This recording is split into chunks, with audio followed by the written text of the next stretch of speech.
At the start of the movie, we see a child who had come to a construction site where his mom used to work, and he had met her after school. After this, there is some conversation between them, and Quinn's mom goes back to work with her co-worker. Now, where Quinn was standing, someone was speaking ill of Quinn's mom, because Quinn's mom had assigned that man the task of going inside a tunnel. Here, Quinn tells the man that we shouldn't speak ill of someone because of our fears, and also asks the man if he is afraid of going into the tunnel. Hearing this, the man gets angry and tells Quinn that if you're so brave, then why don't you go? And Quinn takes the torch from the man and goes inside. Upon going inside, Quinn touches a strange surface as if it were a rock. But upon touching the surface, a little fire falls on Quinn, and as soon as Quinn looks up, he sees a huge dragon there. The dragon drools on Quinn's face, and Quinn, terrified, runs out of the tunnel. Here, Quinn developed an allergy on his face due to the drool that the dragon had dropped on him, and after coming out, he tells his mom and all the people there that there is a dragon inside the tunnel. Quinn's mother believes him, but the rest of the people do not believe him at all. Ignoring Quinn's warning, they go inside the tunnel where the dragon breathes fire and kills those men. Now the fire started coming out of the tunnel as well, where Quinn and his mother were. Quinn takes his mom into the lift because they wanted to reach the surface of the ground with the help of the lift. But the dragon uses its large wings to fly up and attacks where Quinn's mother was. Here, Quinn manages to escape the dragon's attack, but his mother dies there. The movie was telling us that this was the year 2000 when the dragon emerged from here, and after this incident, dragons like this were found all over the world, and within 10 years, these dragons caused a lot of damage to the world, to the extent that the human population had decreased to a dangerous level, and despite efforts, the dragons had not diminished. Many years pass in the movie, and we see Quinn, who has grown up significantly, and surprisingly, he had survived the attacks of those dragons, and along with him, very few people were left alive in London. Quinn was the chief of all those people. Those people had built a small town underground where they hid from the dragons. All those people lived together here, all night planning to kill the dragons. They also wanted to go outside when they needed to go to the field to get food or work in the field. Here, Quinn finds out that one of their companions, Dee, is going outside their domain, and Quinn stops him because he didn't want anyone to leave this place and get killed by the dragons. However, Dee was determined to go outside because when he came to this domain, he had lost his wife and son because there was very little food here, and he didn't want to lose the rest of his family. He was going to get food. But Quinn explains to him that until they are ready, they cannot bring food like this, and they will have to manage with the little food they have. Dee had stolen Quinn's jeep, and along with some people was outside in a place they had built underground, so that no fare could attack them.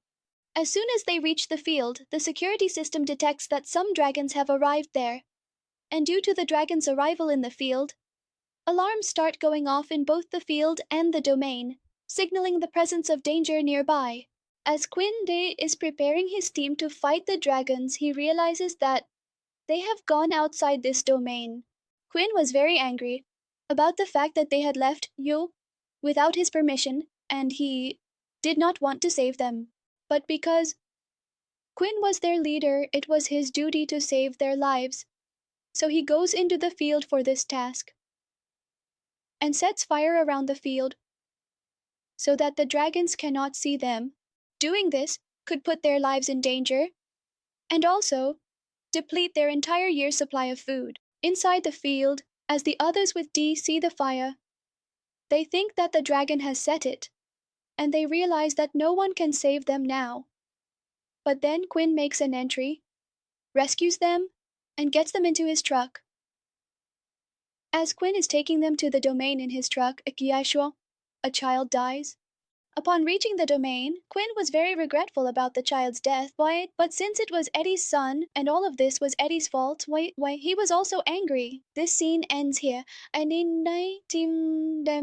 And the next morning, we see that many jeeps come in and stop near their domain. From one of the jeeps, a man named Wayne, the leader of the convoy, steps out and tells the security guards that they need to meet their leader. That's why Quinn is called there.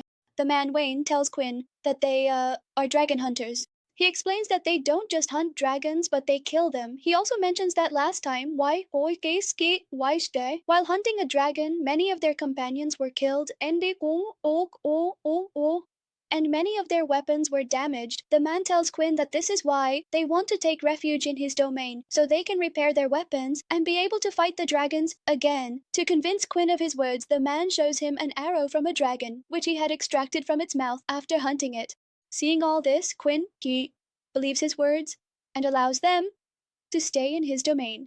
Within this group, Quinn meets a girl who was the pilot of the group. Here, Quinn's people ask them how they hunt dragons, and they explain that they jump from helicopters to hunt those dragons.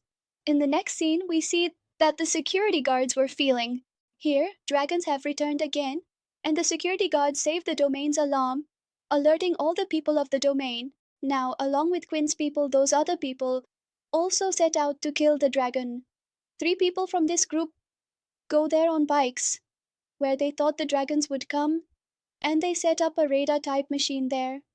The radar-like machine was in 3 parts, and they had to position it in such a way that they could form a triangle. Until the machine was set up correctly, they couldn't complete their plan. Here we see that 2 bikers managed to place the machine in the right spot, but one biker falls before completing the task and dies right there. On the other hand, the leader of some group was trying to contact that third person, and just then, Queen reaches the dead man, and speaks into his walkie-talkie. Here, Venson gives her instructions on how and where to place the third part, and with Venson's help, Queen sets it up in the exact spot.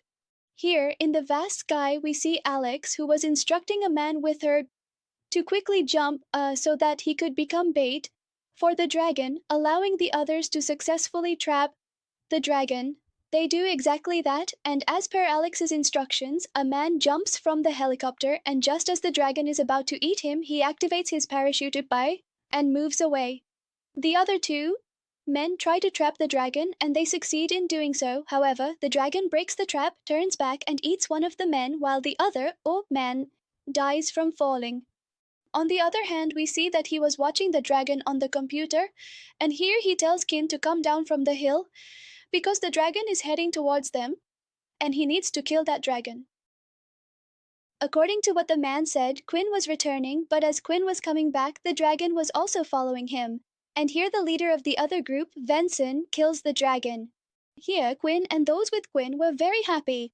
They had killed the dragon, but Venson was not happy at all, because he had lost 3 members of his team.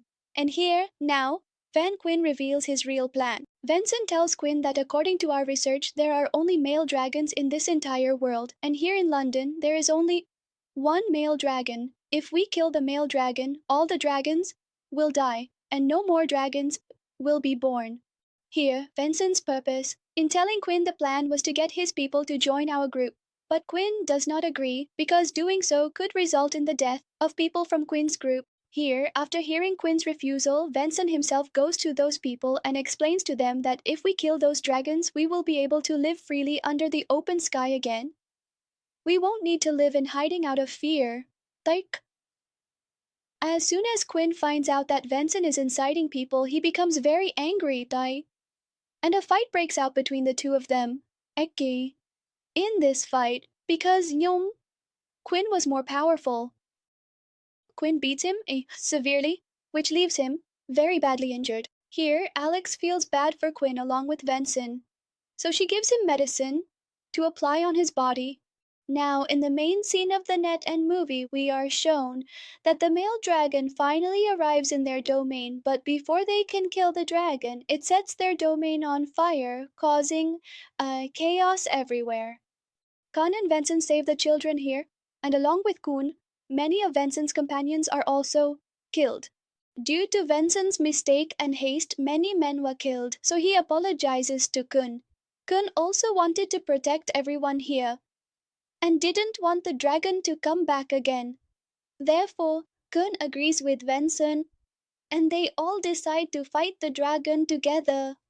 Quinn now entrusts his domain to a trusted man and tells him that the protection of this domain and its people is now his responsibility. Meanwhile, he himself goes with Vincent to kill the dragon. Upon reaching the heart of London, they see that there are many dragons here, and these dragons are killing and eating each other. While they were watching all this, a male dragon makes an entrance, causing all the smaller dragons to get scared and leave, which was quite beneficial for Quinn and Vincent, because they didn't have to waste energy fighting these small but fierce dragons, and now their only target was to successfully eliminate this male dragon. The challenge was how they would reach that dragon or attract it towards them, ain't all? And this problem is solved by Quinn. Because he knew London very well, Quinn takes Vincent to a tower and then comes down from there. Here, Alex acts as bait for the dragon and stands firm in front of it. As soon as the dragon opens its mouth to eat Alex, Vincent throws a bomb into its mouth, but the bomb doesn't go properly inside, so nothing much happens to the dragon. Instead, it gets angry and moves forward to attack Vincent, but Vincent doesn't panic upon seeing it. Instead, he bravely jumps onto the dragon with his axe. Unfortunately, he is unable to kill the dragon, and the dragon ends up eating him. Now the dragon sets its sights on the queen and moves forward to eat her. Here the queen, while defending herself, finally detonates a bomb inside its mouth, causing the dragon to die right there. The scene cuts, and we are shown a scene from a few months later, where there are no dragons left in London, and people are living safely under the open sky. We see that Alex and Quinn, who survived that day, are together, and with this the movie ends.